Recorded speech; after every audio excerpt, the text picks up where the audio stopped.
Why don't buyers typically do a home inspection here in New York City? We'll demystify this topic in the following video. I'm Nick at Houseit.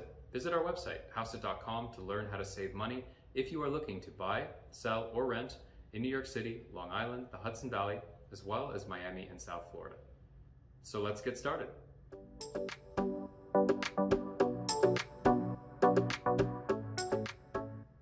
So, most buyers in New York City do not undergo a home inspection as part of the typical purchase. This might sound unusual because in the rest of the country, an inspection is a critical part of the home buying journey. But in New York City, inspections are uncommon. And the reason is that the majority of the housing stock that buyers are purchasing into consists of condos and co-ops. Condos and co-ops are a form of shared ownership where, of course, you have a building with many other owners, and you typically have a building managing agent, somebody who oversees the day-to-day activities of the building. You oftentimes have on-site super in the case of medium and large-sized buildings.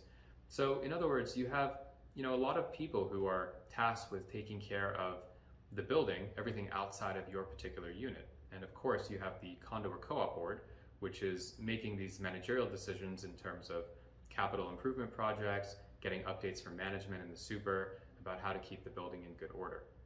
So the reason why inspections are less common in New York is because there's really not that much to inspect. Now, if of course you're buying a townhouse or a multifamily or a freestanding house, obviously in that case an inspection is quite important and almost always done.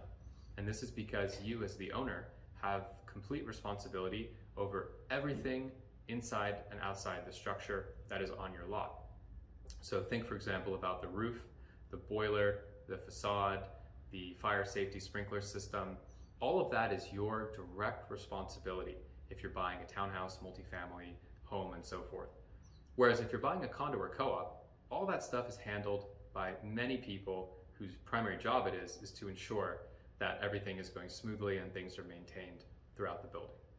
So if you're buying a condo or co-op in New York and you hire an inspector, well, that inspector is basically just going to look inside the apartment, and the inspector is going to see the same things that you'll see in most cases.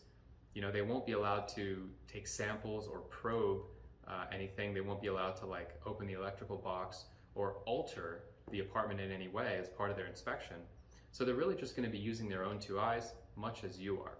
So if you are a first-time buyer, or if you really want to have assurance, peace of mind of a second opinion, then by all means an inspection is a great idea, and it's well worth the typical cost, which is no more than $500 for sure. It's a good idea. But if you've bought many times before, or if you feel comfortable about the fact that the building is really taking care of the common elements, and you feel confident that you personally can observe any potential risk factors within the unit, then personally we think that an inspection might not necessarily be a good use of your money. Now there's one other question. So some buyers say, well, hey, can't my inspector go down to the boiler room, go check out the roof in my condo building so that I know whether there's going to be assessments in the future if I am to buy the property? And the answer is, sure, your inspector can definitely go look at the common elements, look at the boiler room, if there is access.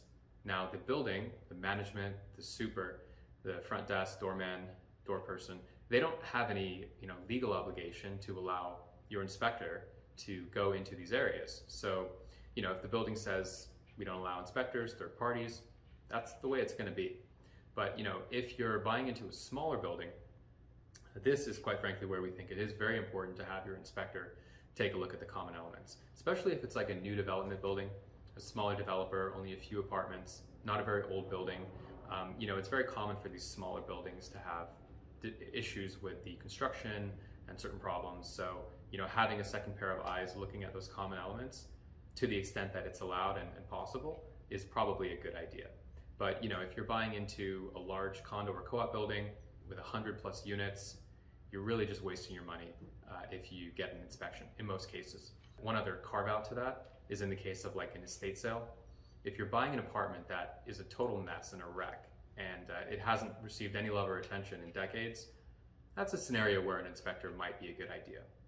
It might also be a good idea to have an inspection done if your apartment contains meaningful outdoor space, like a roof deck, terrace, or if it's a ground floor apartment, due to the additional risks associated with outdoor space or being very low or very high up in a building. So there you have it. We hope you enjoyed this video, and if you did, please like, subscribe, or leave us a comment below. And if you are looking to buy, sell, or rent in New York City, Florida, South Florida, and Miami, we can save you money. Just give us a shout, team@houseit.com, or visit our website, houseit.com, to learn more. I'm Nick at Houseit, and we'll see you on the next video.